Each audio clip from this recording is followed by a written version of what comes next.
warahmatullahi wabarakatuh. Selamat siang, salam sehat untuk semua warga Gelora. Hari ini kita akan bincang-bincang terkait ketahanan pangan di wilayah Kelurahan Gelora. Pada tahun 2025, pemerintah menggalakkan ketahanan pangan di seluruh wilayah Indonesia. Dan tentunya di Kelurahan Gelora ini akan melaksanakan hal yang sama. Kali ini saya tidak sendiri, saya bersama tokoh Kelurahan Gelora yang akan membahas terkait ketahanan pangan di wilayah Kelurahan Gelora. Bersama saya, Bapak Lurah Kelurahan Gelora, Bapak Nurdin Tumbur Togar PH. Apa kabar Pak Togar? Alhamdulillah. Alhamdulillah sehat ya Pak ya.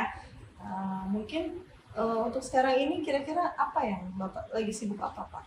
Oh, kali ini kami lagi sibuk untuk ikuti lomba kelurahan tingkat kota Jakarta Pusat berarti. Kira-kira kiat-kiat apa yang Bapak lakukan, seperti inovasi unggulan apa yang Bapak lakukan? Kami punya inovasi yang mendekatkan kami kepada masyarakat. Karena lingkungan kami agak berbeda dengan kelurahan lainnya. Antara kelurahan dengan masyarakat itu terbatas oleh stasiun Palmerah, sehingga warga kami memiliki jarak tempuh yang agak jauh kalau mau datang ke kelurahan. Jadi kami mencoba untuk mendekatkan pelayanan kepada masyarakat. Yang pertama itu kami coba pelayanan fisik. Kami kasih nama SIPESEK, Sistem Pelayanan Senin Kamis, di mana bersama dengan PTSP dan Dukcapil, kami membuka pelayanan di setiap pos RW untuk memberikan pelayanan kepada masyarakat. Untuk menciptakan ketahanan pangan nih Pak, jadi kan di wilayah Kelurahan Gelora ini apakah masih ada lahan yang bisa digunakan untuk seperti bercocok tanam, seperti itu Pak? Kalau kita berpikir ya, Kelurahan Gelora itu kan isinya gedung-gedung ya. Tapi kami punya PKK yang luar biasa. Kami punya PKK dari bisik-bisik tetangga, akhirnya kami dapat sebuah lahan. Kami coba sulap menjadi sebuah poktan yang namanya Gelora Hijau.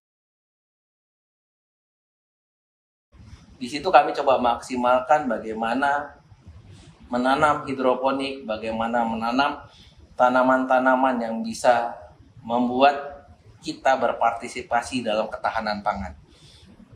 Di Gelora Hijau bukan hanya menanam, tapi kami juga memberikan pelatihan kepada warga supaya harapannya warga juga punya tanaman-tanaman yang bisa mendukung ketahanan pangan di rumah masing-masing. Memang semuanya butuh proses, semuanya butuh upaya, tapi alhamdulillah PKK saya selalu semangat sehingga Gelora Hijau sampai sekarang masih berdiri bagaikan oase di padang gurun. Kita punya yang namanya Gelora Mandiri. Awal mulanya Pak RW 02 itu mencoba membudidayakan ikan patin. Ternyata nggak berhasil. Lalu di tahun 2024 kemarin, kami coba membudidayakan ikan nila. Sekarang itu prosesnya sudah luar biasa karena sudah mulai ada pemilihan dari pembibitan sampai ke masa penjualan. Alhamdulillah ketika sudah panen, warga masyarakat kami antusias untuk membeli dari Pak RW. Bahkan kami punya PKS dengan Mas Tok, salah satu pedagang ikan bakar di wilayah yang selalu membeli ketika Pak RW 02 ini melakukan panen. Jadi itu adalah salah satu program unggulan kami untuk melakukan mengupayakan ketahanan pangan di wilayah kelurahan. Lalu terkait penanganan sampah Pak, kira-kira apa saja yang sudah Bapak lakukan? Sekarang di Jakarta ini banyak banget ya Pak sampah-sampah, mulai dari sampah organik, anorganik, kira-kira apa Pak? Ya, untuk penanganan sampah itu Gelora cukup unik ya. Kami bukan hanya punya sampah dari warga, bahkan kami punya sampah dari negara bahasanya. Kenapa? Karena di wilayah kami ini sering banget ada demo, ya. Bahkan volume sampahnya luar biasa. Makanya salah satu inovasi kami ada yang namanya Mas Linglung, Masyarakat Peduli Lingkungan. Awal mulanya kita berpikir kenapa linglung? Ya mungkin karena saking banyak sampah dia bingung sendiri gitu.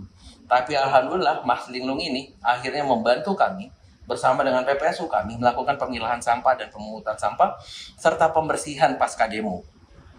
Setelah itu kami memberdayakan bank sampah kami. Kami punya bank sampah kreasi yang kami bekerja sama dengan PT Kompas Gramedia, di mana masyarakat ini bukan hanya melakukan pemungutan sampah, bukan hanya melakukan penghitungan sampah, tapi juga masyarakat ini melakukan kampanye kepada masyarakatnya bagaimana pentingnya melakukan pemilahan sampah.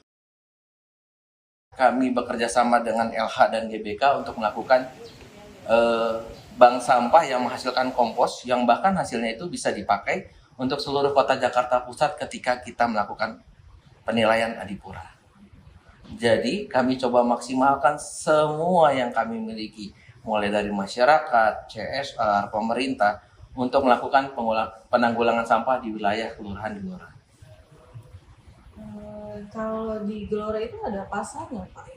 Ada, kami punya 2 pasar. Yang pertama Pasar Palmerah, yang kedua Lokbin Pasar Palmerah yang sering kita sebut sebagai Pasar Pisang. Pasar ini menjamin bahwa pasokan 9 bahan pokok makanan itu tersedia.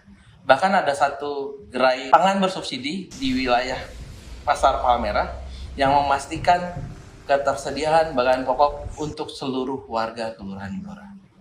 Kami bisa pastikan itu. Kami punya 2 pasar tradisional, kami punya 4 pasar modern, bahkan kami punya 9 toko kelontong yang menjual makanan pokok dan memastikan bahwa pasokannya pada masyarakat kami terpenuhi.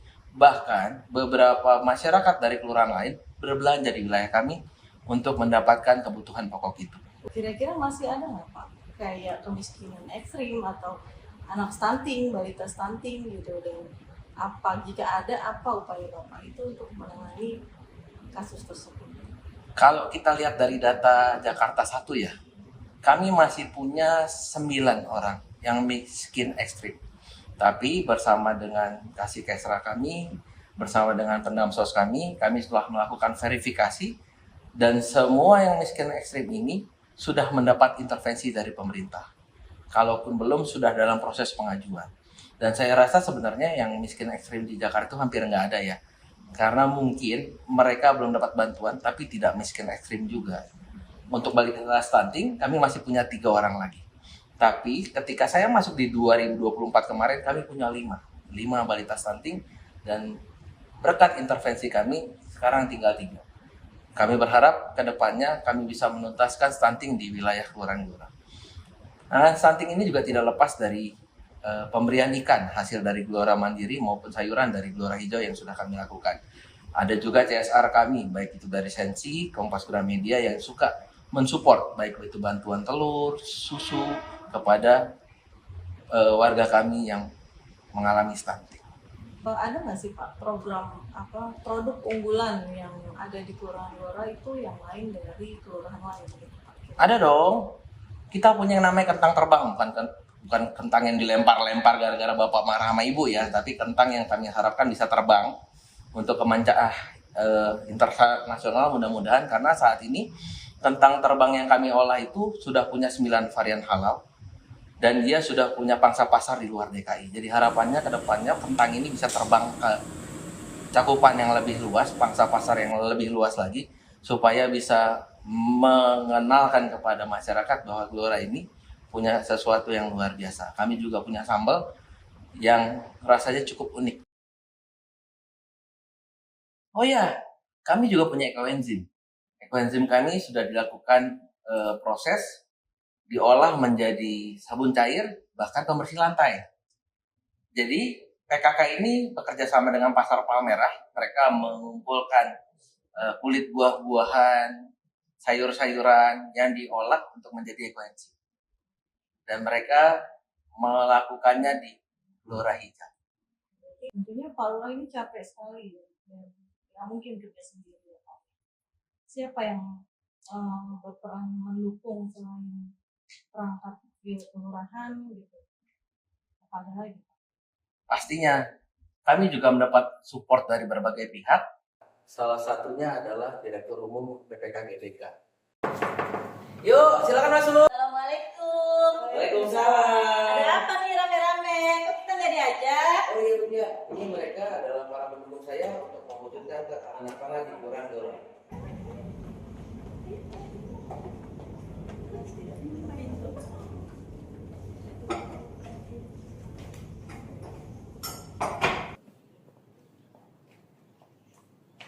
Apa kabar PKK? Alhamdulillah luar biasa. PKK-mu, PKK-mu, PKK kita semua. Kelurahan Gelora